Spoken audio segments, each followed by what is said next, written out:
All right, All we're right, on. welcome. All right, Samantha, welcome. We are through the University of Florida Association Military Alumni. Very glad to have you here. Tried to get you last week, but thankfully we found some calendar time this week to get you on the show and be able to talk to you for a bit. So I appreciate carving out some time for us today. Thank you. I'm glad to be here. Yeah, and this is our first live event, so shout out to that. Really appreciate that. You know, being the guinea pig in this one and figuring out how to go about this one. So, um, Absolutely. Happy to help. yeah, so going through your LinkedIn profile, first off, very impressive all the things you've been able to do professionally, but you've been a lot of places. So, kind of tell me about your hometown, how you grew up, and kind of just start from there, working chronologically. Sure. Evan, thank you so much for allowing me to be a part of this. Yeah, UF is such an integral part of my story and honestly the beginning part of my career, but it started way before then. I grew up a military kid. So always the what's your hometown? You're talking to a military kid, they kind of have to look a couple different ways. So I claim Florida and Northern Virginia because Florida is where I was physically born, where I went to college. My parents still reside now. But Northern Virginia is like my formative high school years when I graduated outside of DC, and I lived in DC for 6 years too. So was born in the Panhandle of Florida. My father is a retired United States Air Force Lieutenant Colonel. And we moved all over the place. We started in Florida. We were in Germany for a few years, in Ramstein, to Ohio, Mississippi, DC. And then the question is, where do you go to school? I'm graduating from high school, and the question came to my parents is, well, where can we afford to go to school? What options are available? And thankfully, there's so many different options with being a member of the military, and especially for taking care of their families, that I found out I could attend a school in Florida with in-state residency. So that's what started my look and my pursuit of the University of Florida and how I got there. okay, so did you kind of start the UF fandom in the family? Because I saw earlier today, and your Yeah. sister Lauren also went, correct? My sister and my brother, all Okay. three Reho kids, are all graduates of the University of Florida. So yeah, I guess I was the one that kind of start that trend, and it mainly started of where could we afford, right? What options were available with military assistance, with GI Bill, with scholarships. We owned a home in Florida for when I was born, so it made all the Florida schools available. And from a young age, I was fascinated with just communication in general, how different people communicate with each other, and that led me to thinking about the degree of public relations. And UF at the time had the #2 public relations program in the entire nation, and if not, it's definitely still in the top 5 now with their College of Journalism and Communication. So that's what led to the pursuit of Florida, was honestly through their program. I loved my campus tour, like so many. When you come on tour, you're greeted at the Welcome Center. There are students that lead you on a tour all throughout campus. You get to see the major spots, and especially being in Northern Virginia in the February timeframe, going down to Florida in February, coming from frigid colds to beautiful palm trees. It was, it was an easy yes for me to ultimately decide to pursue the University of Florida. Okay, so that was 2005 when you became a student. Talk about Yep. that campus tour. Do you have any memories that stick out in your mind where you're like, this is it. This is where I'm definitely going to come. I'm all Yeah. in. Yeah, no, that's a great question. I mean, the University of Florida campus is pretty magical. For those who are lucky enough to have, obviously, all of us as members of the Alumni Association have spent some sort of amount of time in Gainesville. And going through near the French fries, by Marston Library, into the Plaza of the Americas and Turlington Plaza, it's a pretty just magical place with the old charm of the brick buildings layered upon the diversity of students on campus. There was so much going on, so much activity. And I loved that we had student tour guides who weren't paid. I know that sounds like a silly thing, but I had asked the questions, and most of the time students were paid to give campus tours. And these were students who volunteered their free time to lead campus tours and gave a real perspective. So that was in, that was in 2005. And I started freshman year, fall of 2005, after my preview orientation. Awesome. Well, speaking of just volunteering and students going above and beyond, they did it for Yeah. the volunteer tours. You also did some extracurriculars during that time and volunteered. Talk to us a little bit about what other things you did outside of just going to class. Sure. I mean, one of the things my father kind of instilled in us is the spirit of service, right? Of service and whatever that looks like. So that's volunteering. We used to do a lot of preparing meals Thanksgiving morning. So service was always kind of instilled in me. And then if you can couple it with something that you're passionate about, all the better. So I talked a lot about those campus tour guides. I ended up becoming one. So Yeah. I was a Florida Cicerone for 4 years, which acted as the faces of Florida. They were the student ambassadors. So I led over 200 campus tours over my 4 years there. I ended up my senior year becoming the vice president of the Student Alumni Association, which at that time was the largest in the nation at over 9,000 student members. I'm sure it's grown quite exponentially since then. And I was also a founding member of an organization called Project Makeover, which essentially takes schools in Alachua County, which obviously where Gainesville is, and takes one weekend with student volunteers and beautifies them. We know that students are energized by creativity and by being in a classroom where there's a lot of color and light and fixing things, right? They want to go to a classroom that they know that the equipment works, the seats are comfortable, and tables are ready. So this organization started by my friend Josh Jackson. I was part of that initial group. Still lives on today, and it's I think it's 17th or 18th year renovating schools and beautifying them across Alachua County. So those are a couple of the organizations I was very proud to be a member in. I was in a couple social groups too, in a Christian sorority, a couple honor societies, and everything in between. I was that student I that mean, did you all got your the money's things. worth out of the experience, and that's awesome. All Absolutely. right, if you had to pick one story to share with us today from your favorite times at Florida, what would that be? Oh man. So I'm lucky to say I was in college from 2005 to 2009. Mhm. Who else was there during that time? That was the Tim Tebow years. Oh That was yeah. the Chris Leak years. That was the back-to-back national football, basketball championships, 4 national championships in football and basketball alone, on top of our other amazing sports. I think volleyball, women's volleyball had won that year, gymnastics. So I have very fond memories of cheering on the Florida Gators throughout the football season. As part of being a Florida Cicerone, I also worked as a football host, essentially for new recruits. So I got to sit on the sidelines, which was pretty amazing when we have the seasons that we do, and seeing Tim Tebow do the jump pass, and I'm right in that end zone watching it happen live. So I have a lot of really fun memories in the football stadium for sure.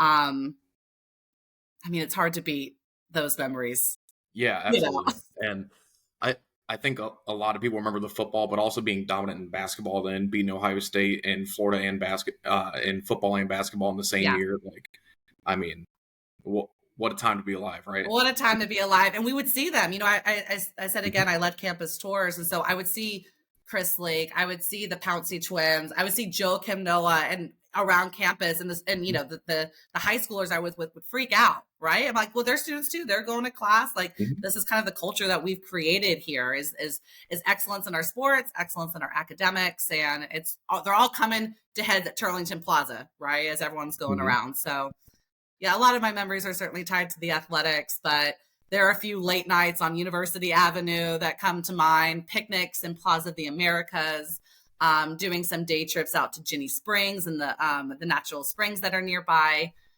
But yeah, like most, I certainly reaped the most out of my college experience, and sowed a lot of great friendships, good mentorship, and great memories that I still carry to this day. Well, that's awesome. So 2009, graduate, Yeah. and what comes next for you after that? That transitioned into, no longer a student. Now I'm in the workforce. You know what happens in 2009? The recession happened in Yes. 2009. So Yeah. here I was as a public relations student. The summer beforehand, I had an internship in New York City, and that's where I thought I was going to be, working at a global public relations firm in New York City. I spent spring break my senior year going up to New York, doing interviews, and they all said the same thing. The economy's not looking really good. We're not sure if we're going to be able to even hire anybody. We're going to have to even lay off people. So we're not in the business right now of hiring any new folks. So that caused me to pivot. Well, what jobs can I pursue? So after I graduated, I took about a month to kind of relax, go to the beach, hang out. My dad had just deployed. So I'm at home. My brother is getting ready to go into a language immersion program because he was in Air Force, ROTC at the University of Florida. My sister, who's 12 years younger than I am, she's still in in middle school. So I took about a month, and then I had to find a job. I had to get the almighty health insurance, in 2009. So I made a deal with my mother that I wanted to go to DC because I had friends in DC, having, went to high school outside of the National Capital Region. Between DC and New York, I was going to give myself 6 weeks to find a job. Okay. So she helped me book a flight, and I flew up to DC, and I knew that if I interviewed for jobs and on my resume, applying for DC jobs with a DC address, my friend's address, same thing with New York, my friend's address, would boast a lot more interviews during a really hard time to be there in person. And so that's what I did. I pounded the pavement for several weeks. And a friend of a friend sent me a notice for an intern program with the Department of the Army. Now, growing up an Air Force kid, I didn't associate so much with the Army per se. I knew that there was different branches of service. I knew what a base looked like. I'd been to all the flight shows and the commissaries, and I knew all that stuff. But the thought of working in federal service never crossed my mind. I was going to be working at a PR firm in New York City, pursuing that trajectory. So that was what I was still focused on. But then again, I had the reality and the weight of this economy is not looking great right now. And I'm now have a college degree and nowhere to go. What do I do? So this was one of the several applications that I applied to, and I happened to be in DC during that time. When I got an interview, they said, "Can you come to the Pentagon since you're already in DC?" Okay, so I go to the Pentagon, and I do an interview about being an Army public affairs officer. So here I am, I'm like public relations, public affairs, somewhat similar. Did my research, obviously, prepped myself and was ready to go. And about 2 weeks later, I get a call. "We would love to accept you an offer. We're going to send you to Fort Bliss, Texas. Report in 3 weeks." To which I said, "Where is Fort Bliss?" They're like, "El Paso, Texas, right on the corner of where Mexico, Texas, and New Mexico meet." So when I accepted, they said, "Great, report in 3 weeks." And that started my career in federal service. So the program that I started was an 18-month program. And ultimately why I decided to go into federal service is, honestly, initially was just to wait out the economy. I figured, well, I know the military more or less through being a military kid. I know federal service is an option. Let's try that. Let's give it myself 3 or 4 years, see what the economy does. Let's pick up some skills along the way. I'll get an opportunity to move and bounce around, and then we'll readjust in a few years. Spoiler alert, 15 years later, I'm still in federal service. Right. But that's what started my career in El Paso, Texas, working for Fort Bliss in 2009. And so one thing I think is really cool about that story, being a service member and seeing so many GS civilians, is most of them are retirees. 20 years in the military, Yeah. they retired, they, took a couple months off, and they're like, I guess this is a natural transition for me. Seeing, first off, just younger individuals in general, but also people just totally not associated with the military at all applying is a really cool, and I think it gives a different perspective and different flavor and twist on ideas that you can bring to the table. So I think that's really cool that you pursued that, especially in the public affairs where,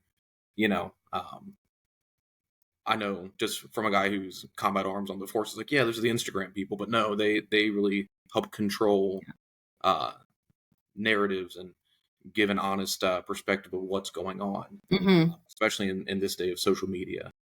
Everything can get a negative twist from every voice, and Absolutely. Being able to establish, like, no, this is what's actually happening is, it's a where much more demanding job than people give it Yeah. credit.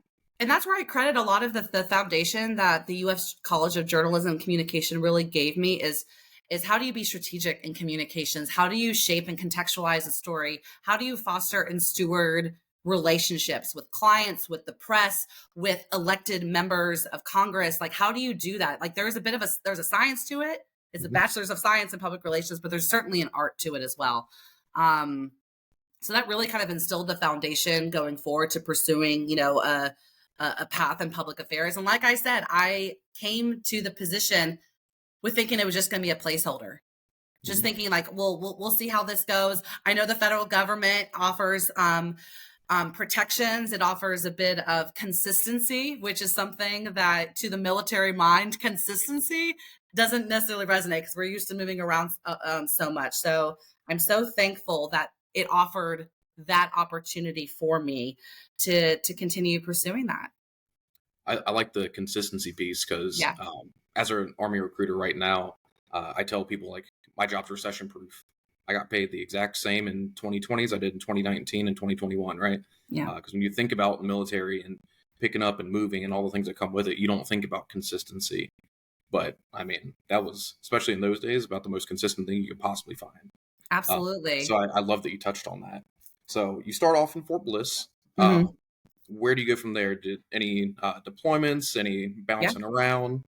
Yeah, and that started the career. So the program that I entered was a GS-7-9. So essentially kind of your initial recent graduate GS-7 junior member, if you will. And it was an 18-month program. So I did a year at Fort Bliss where I learned all the different facets of the public affairs shop, from community relations, media, video, speech writing, etc. And they sent me to school for 3 months at Fort Meade, what's called the Defense Information School. It's kind of like graduate level public affairs 101. It's the foundational public affairs training for all members of the military. So I'm in classes with not only other Army civilians, but also Marines, sailors, Coast Guardmen, and even a couple of our NATO nations sent public affairs officers to join us. So there was a Belgian guy in my class. So we had all of that for 3 months going through kind of intense public affairs training. After that, you do a rotation at the Pentagon, and then they help find you a job at the GS-9 level. So from there, I started my my career working at the Pentagon. I was the youngest person they had ever hired in that office. I was 22 years old, working at the office of the chief of the Pentagon on the E wing in the fourth corridor, working for a 2-star. And that's what started my career, with professional career, more or less, after my internship. So started working at the Pentagon. I was there for a few years. There was an opportunity to continue federal service with the Department of Veterans Affairs. So similar, adjacent, right? Mm-hmm. You know, now working on the other side of the uniform, and how do you provide benefits and services to military members who have signed their DD 214, right? And how they go from there. So I worked for 3 years in the standing up a public affairs shop with the Veterans Benefits Administration. But something for DOD was calling me back home. I wanted to have the opportunity to do something meaningful, to do something exciting. And an opportunity with U.S. Africa Command became available in Stuttgart, Germany. So as a civilian, you know, you're not placed. So I applied for this, you know, deployment opportunity to take an overseas assignment, got selected, and I was in Germany for a little over 4 years working as a spokesperson for Africa Command, which was incredibly exciting. In my time in Germany, I did a lot of TDYs to the African continent. I want to say over the course of my 4 years there, I went to the African continent probably a total of 16 or 17 times, traveling to about 14 different nations across North and West Africa. And doing a range of things, from bringing reporters to the continent so they can observe training with our partner nations, from supporting the 4-star commander on state visits and state engagements, to bring reporters physically up to Germany so they can meet our leadership and they can get understanding of what U.S. military activities are happening on the African continent, how it affects their nations and their leadership. So from there, now I'm in this new position, non-DOD, but now with the U.S. Forest Service. Yeah, what an awesome opportunity that is. I know I have people who work over in Stuttgart, Germany for AFRICOM actually, Ah, and yeah, it was really hard to say no to those jobs. yeah, But you know, Florida came calling, and you know, it's kind of hard to say no when I you wake up understand. every day I next to palm understand. trees and sunshine, right? Yeah. Very different, but nonetheless, really awesome experiences available to you, other civilians, and our uniformed service members. So going through your profile, a litany of awards, which I probably would have ran out of space on the paper if I tried to write them down. From your time working with AFRICOM, what was your most rewarding moments? Any achievements that came from that? Um, Yeah. yeah. Yeah, thank you. That's really flattering. I credit that to the people that I get to work with, and and the teamwork, not only with other civilians, but certainly our uniform members, and we cannot forget our trusted contractors too. So, Yes. um, probably the award or recognition I'm most appreciative of. One that actually comes to mind is I received a Civilian of the Quarter for the end of calendar year 2017. And the reason why that one comes to mind is there was an incident in the country of Niger, which is the second poorest country in the entire world. It's a country that's twice the size of Texas when you talk about borders, and it's surrounded by terrorists on three sides, right? It's a nation deep in West Africa that there's been some new stuff that has happened since then. There's been a coup and whatnot, but during the time that I was there, they heavily relied on the U.S., Brits, French forces, and other nations to assist their national security.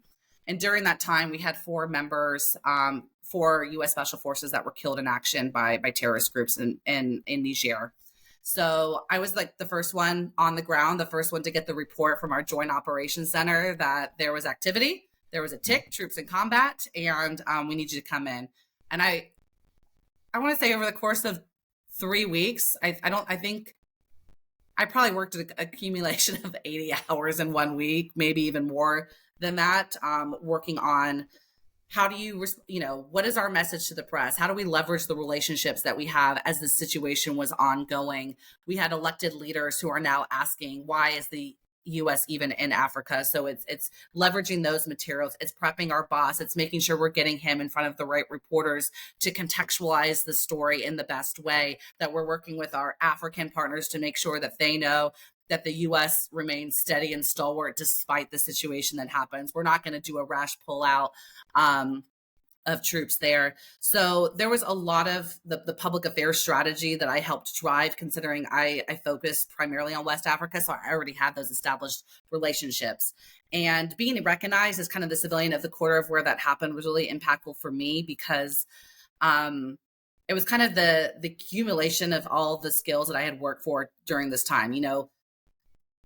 In public affairs, you work on crisis communications in theory, so that when it actually happens, you're prepared, you're level-headed, and you're ready to go, and you're strategic. So all those came during that time, and to be recognized for the response that we were able to provide, to be quick, to be timely, to give our reporters what they needed, and was obviously during a really awful circumstance, which is unfortunately that comes with working with the Department of Defense, right? Is I know that I don't serve in uniform, but I serve so many alongside so many who do. And it's touching. It's incredibly, it gets emotional for sure, because you can put, I'm thinking about these four members, and I can put any one of my colleagues kind of in their faces in those uniforms, knowing that it could have easily just as happened to them. Right. Mm-hmm. And being a member of the military, knowing that there's casualty officers that were on their way to talk to the families. I mean, it's heartbreaking,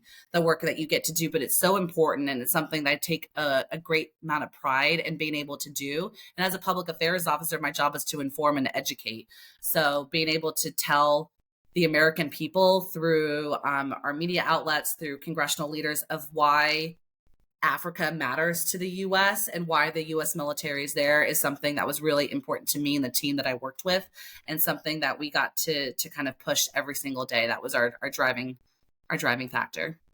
That's awesome. So what does that relationship look like as a civilian working with uniformed service members? Everything from a totally different vernacular to understanding the ranks, the positions, the duties, all the things that we call our military isms.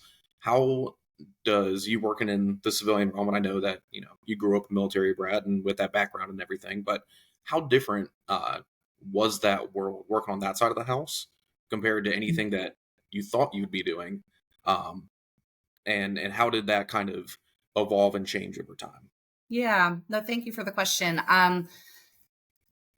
There's certainly a vernacular. There's a bit of homework, right? Like there's a homework that's responsible on my end to kind of know the ranks, right? So I can look at your rank right now, and I know that you are a captain in the U.S. Army, but I also know captain is also an 06 in the U.S. Navy, right? Yeah. So be careful not to call 06 captain in the Navy a colonel or something else, or vice versa, right? So there is certainly a bit of homework that I had to do on my end to get myself prepared, just to out of respect, right? Like there's so much respect that goes into wearing the uniform. The last thing I want to do is get it wrong, right? When I'm addressing someone in the room. So there's that. There's a bit of the homework and the technical side of the DoD civilian that I felt personally responsible for knowing. And that includes understanding of op boards, operation orders, and kind of the vernacular and the documents and policy that uniform members were working off of.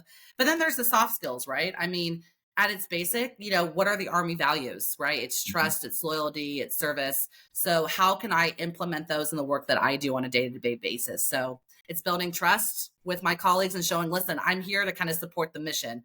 I go home when you go home. Like this is, we're all in this together. And I think kind of adopting that mentality was really necessary for me early in my career. And it's something that I've carried with me throughout my 15 years of federal service.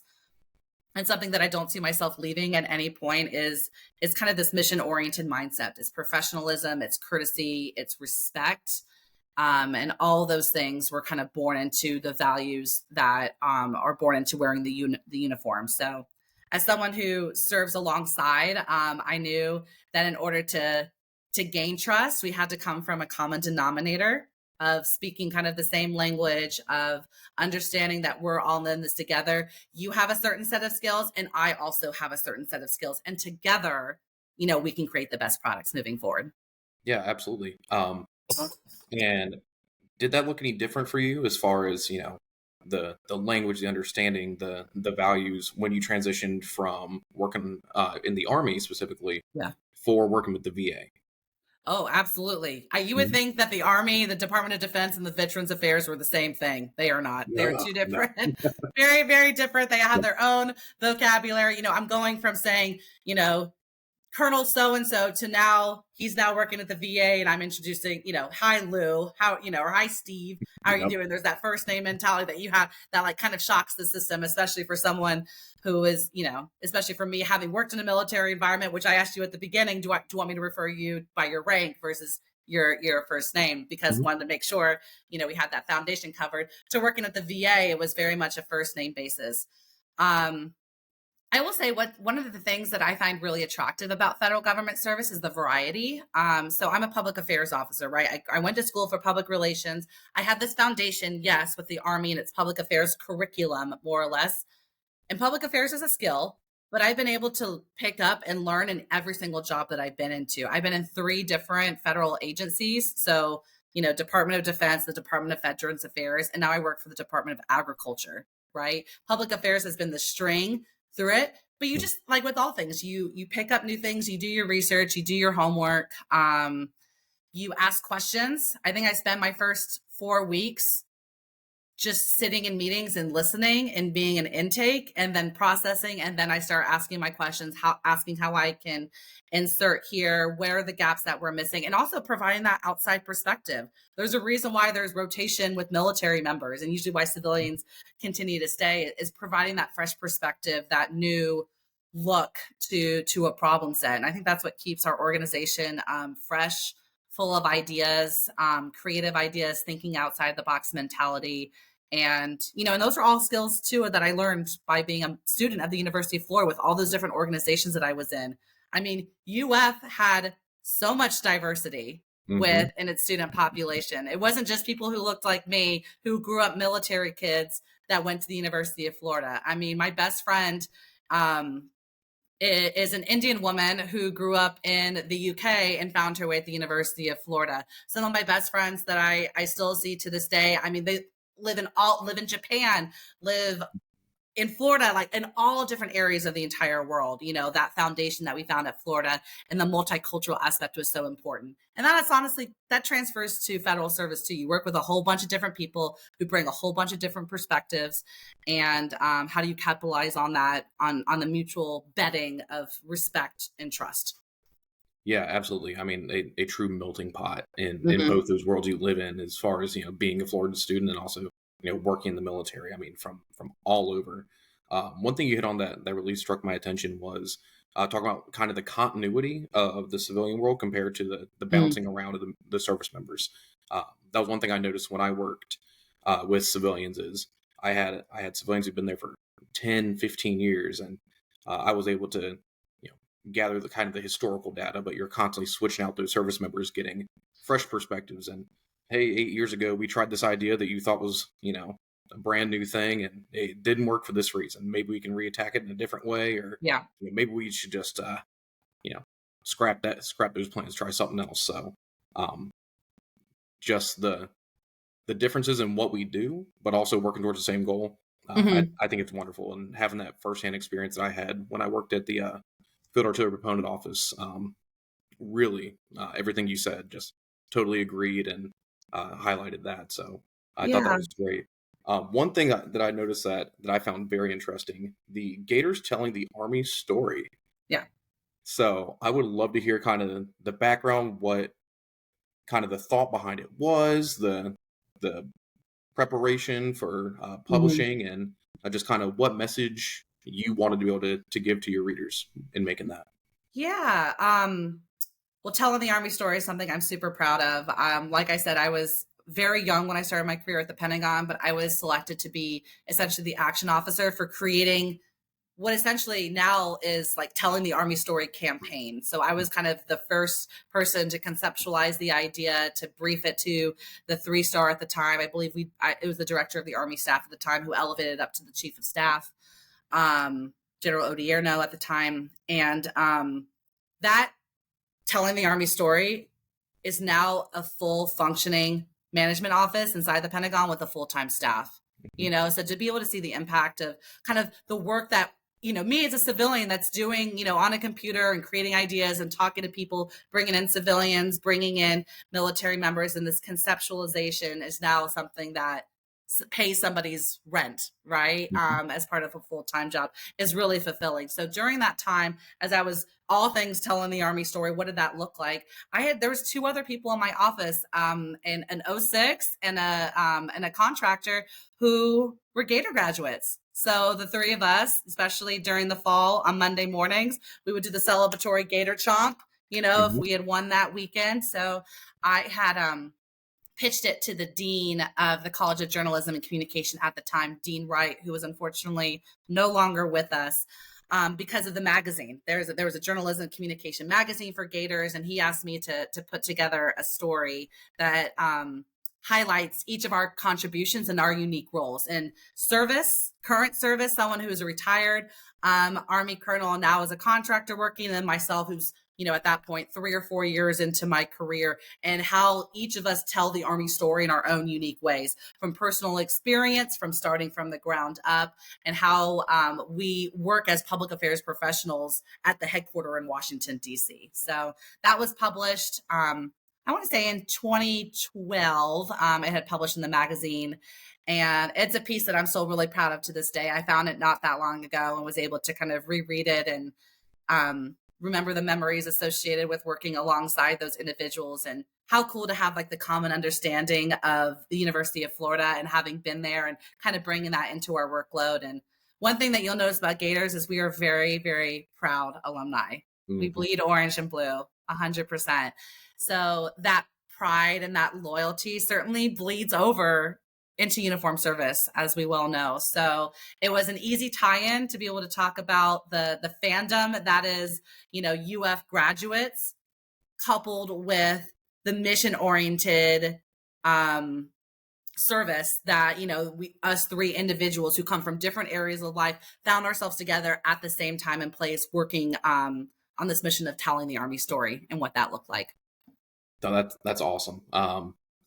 So with all that said, I know you've moved over to the Department of Agriculture. Tell me a Uh-huh. little bit about your role today and what you're doing. So I know that you're out in California now, which Yeah. made scheduling this even more interesting, but nonetheless impressive to get everybody on the same page and working together. Um, and just kind of tell me about what you're doing now, and you know how everything you've done has led up to where we are. Yeah. So my time in Germany was coming to an end, right? With civilians, you get a 3-year kind of more or less contract to stay. You can get a 2-star to sign up to 5 years, but I didn't have return rights back to Washington, D.C. because I was at the VA beforehand. I was at DOD, so I didn't have return rights back to a job at the Veterans Benefits Administration. So I was left looking and looking for opportunities. Do I want to continue working for DOD? I have obviously a huge love for that, but I wanted to try something else, right? I am in such a unique position as a federal employee where I can apply to different jobs on USA Jobs, right? Under the common 1035 public affairs series. So that left me looking at new opportunities, and that led me to the Forest Service under the Department of the Agriculture. And if I'm going to work for the Forest Service, the opportunity was in Northern California. What better way to work for Smokey Bear than Hmm. protecting the vineyards that are behind me from wildfire, right? My higher Absolutely. calling. So that was the opportunity to kind of utilize my public affairs skills, but let's try another agency. Maybe Department of Agriculture. I've been so embedded with working for the military, with working on behalf of veterans for that point, 12 years of my career. Let's try something a little bit different. So my move was March 13th, 2020. So if you can imagine, that was obviously right at the start of the pandemic. I got the last flight out of Amsterdam to the US, because if you remember at that time, they were canceling all flights. And I land in Northern California to start my career working for the Forest Service inside my house. And not Yep. being, at least for Yep. the first year, not experiencing the outdoors. So I've been with the Forest Service now for 4 years. I can thankfully say I've been to over, I think, 40 national forests over my time in the last 4 years. And now I serve as a senior communication coordinator and advisor to the chief of the Forest Service, working for that DC headquarters, but I get to do it from beautiful California. No, that's awesome. And yeah, especially going to California in 2020, I'm sure that was very interesting. It was interesting time to remember where you were, but Yeah. the restrictions being Oconus to start and then going to California. I mean, I got to experience COVID in Fort Campbell, Kentucky, Yeah. and then in Korea right when COVID started. So just seeing the difference of that, yeah, I can only You talk imagine how about like crazy. the consistency too. Like I was, liaising with a lot of my friends who were still back in Germany, and how are they working in this? And Yep. it was an all in effort, right? It Hmm. wasn't just the uniform members that were coming in. Civilians were also, they had teams to keep people safe and kind of their little pods going forth. And it's continuing that continuity. It's still mission forward. The mission still has to get done. Um, so yeah, it was certainly an all on board and effort. And I'll be honest, I'm surprised with how the federal government embraced remote work and telework, because we had to, right? And we could Hmm. show that we could obviously still function. We can still, create these operation orders. We can still work on social media strategies. We can still work with creative storytelling. We can still do all the things even in a remote environment. I think that was a really unique test that the federal government was kind of forced to go through with each of the agencies. Because how do you work for me? How do you work for an agency that's responsible for caring for the nation's national forests and grasslands when you're inside your room, right? Like, what does that look like? So there was a lot of creative business practices, a lot of lessons learned. Um, but it's been a great opportunity, and I love that I can continue federal government service, but in a new agency. And I work alongside so many veterans, so many people in uniform, because as you mentioned earlier, there are a lot of veterans and who, after leaving the uniform, they look to federal service. And what better place than to work outside, become a district ranger, come work on our grasslands, come work in our national forests. So I get to work alongside a lot of really wonderful veterans who have given their service Hmm. in support of this nation and continue that in protecting the actual land and managing it for generations to enjoy. All right, no, that's really awesome. A couple more things I want to touch on before I start going to some questions that we're getting from the audience. So, Oh um, boy, from the are you audience. uh, being a UF 40 under 40 member? Talk to me about just the application and putting yourself out there to be eligible for that, and the highlights that you were able to go over Yeah. to even apply. I mean, you're going against some top tier individuals, and I know even when I'm applying for programs, it's you have that imposter syndrome sometimes of you see all these great people who've done this thing that you're trying to achieve. Just kind of tell me about that, and the biggest things that you highlighted that you took from your career and Mhm. eventually were inducted into the program.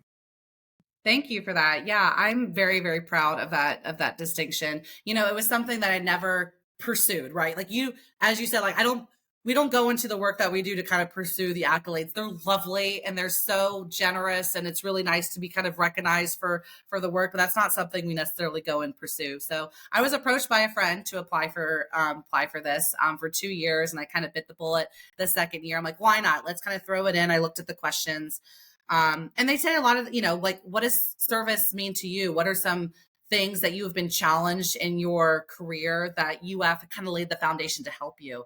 And I just took it from real life. I mean, UF laid a phenomenal foundation for me with leadership skills, with the technical skills of communicating, of writing, of understanding nonverbals, and kind of like the soft aspect.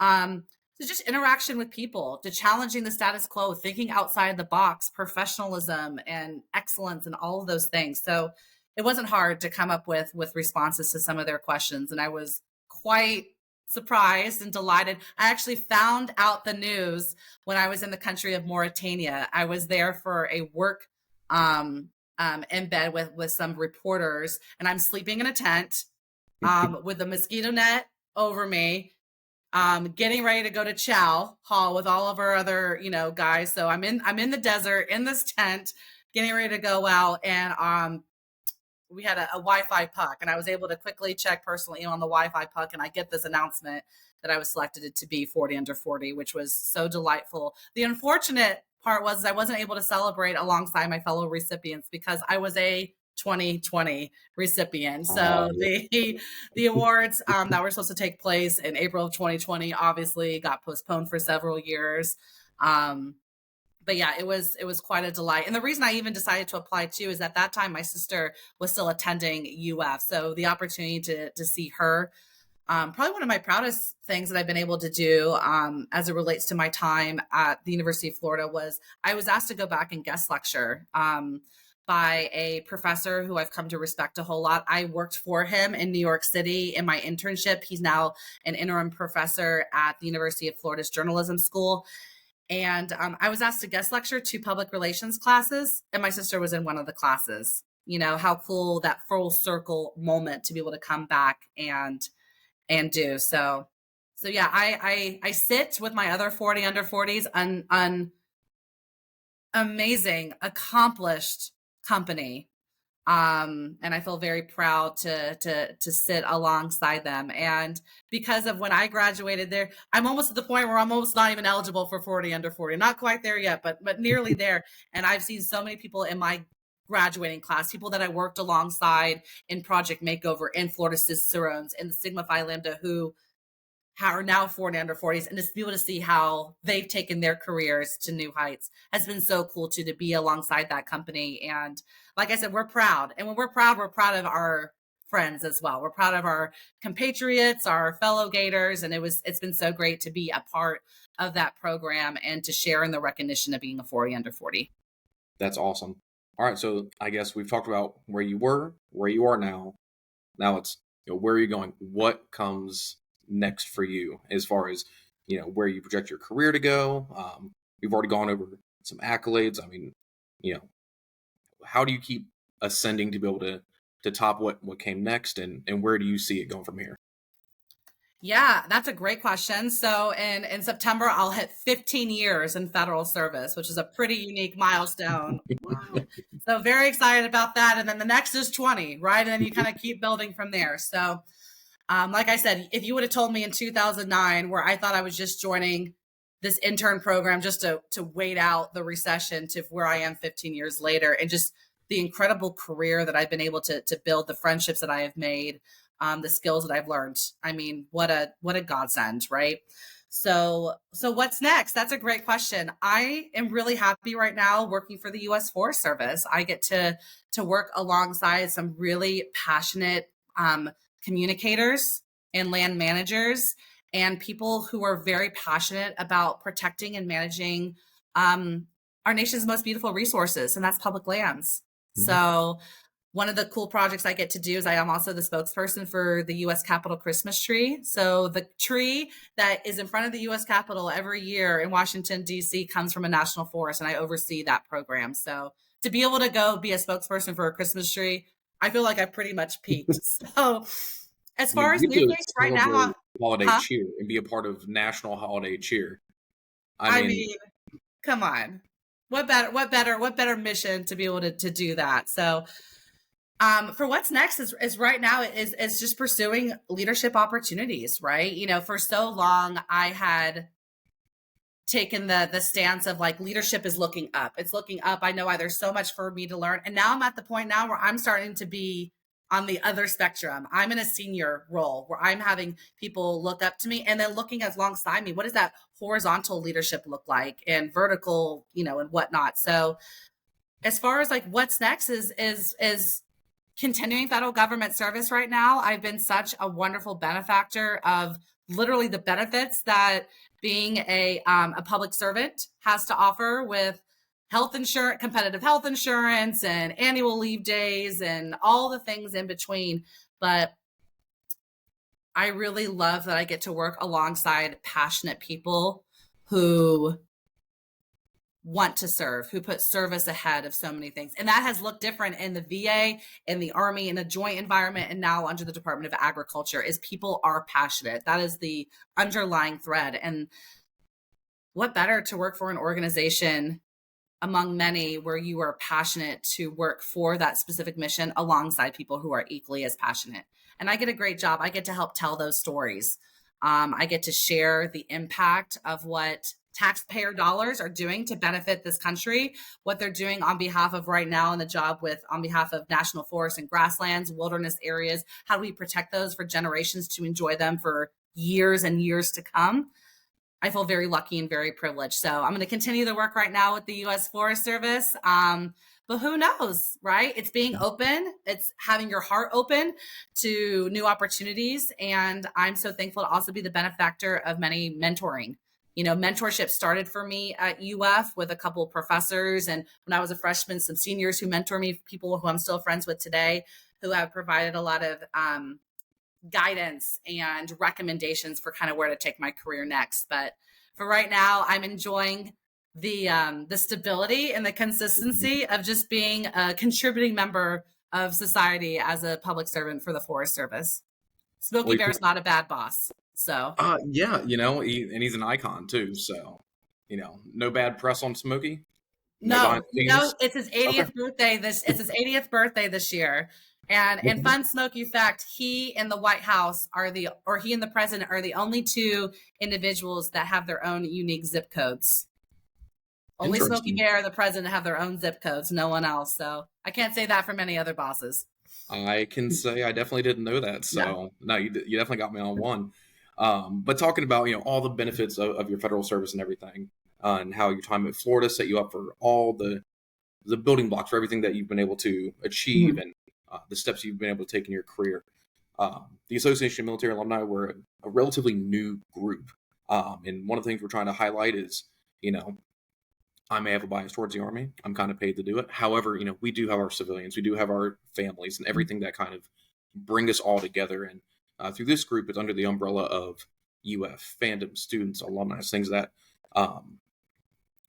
What are kind of your thoughts and goals that you would want to see for an organization like that? That seems like we should have had this a long time ago, but we're really in our very infant stages and moving forward. This is why I love working with military members is y'all take the initiative. There was a gap and an opportunity. How do you connect military alumni to to the UF organization? How can you bridge that gap to current students? And you guys took the initiative. So congratulations to you and to Kevin and to so many others for standing up this in your free time because of the passion that you guys have for our alma mater, right? So just congratulations. And I'm so happy to be a part of this.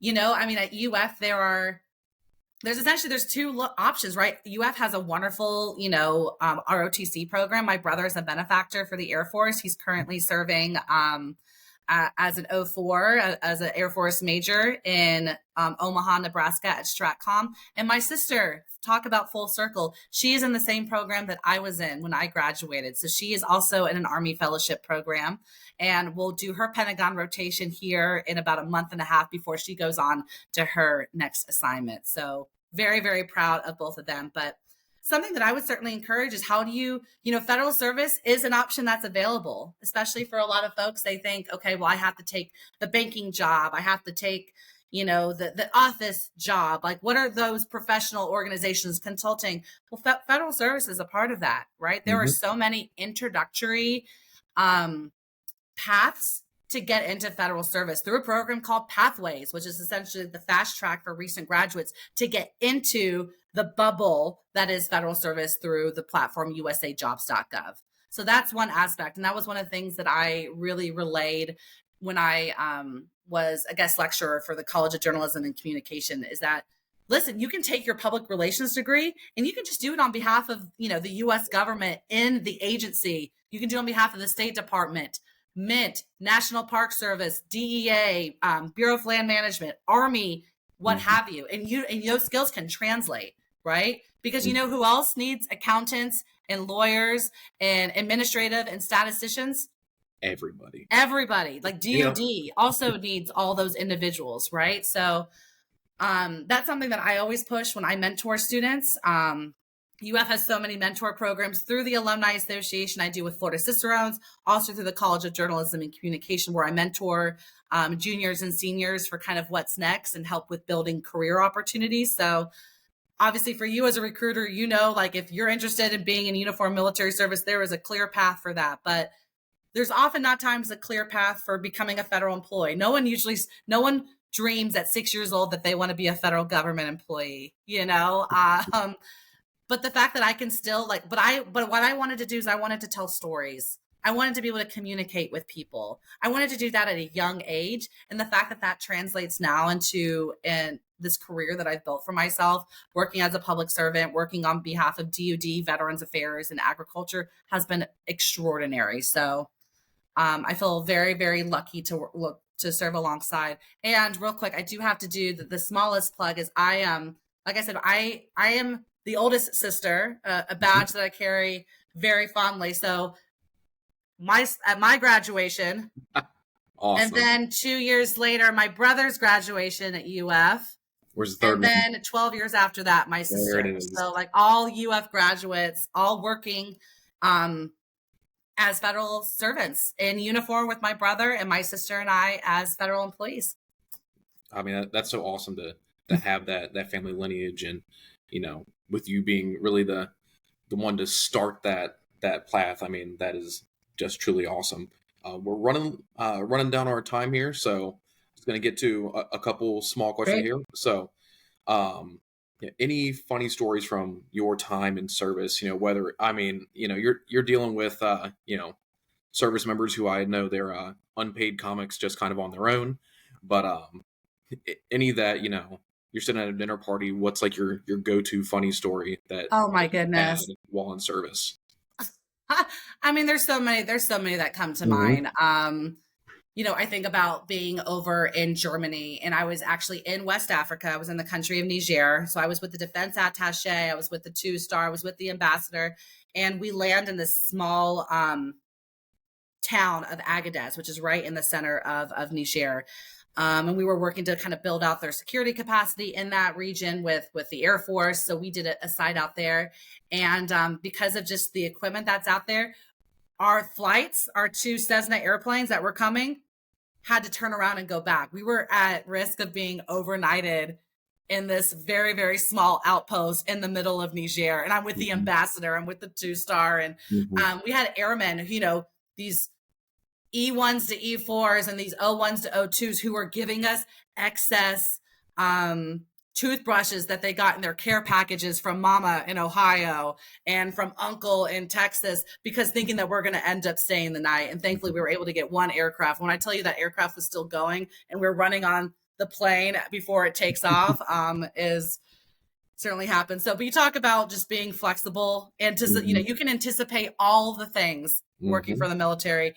And I could not anticipate that I would be singing songs around the chow hall with the ambassador, with the 2-star, with a bunch of members in the Air Force, just waiting to see if we're even going to get back to the Capitol. So that's one particular memory that comes to mind, but there are so many. That's awesome.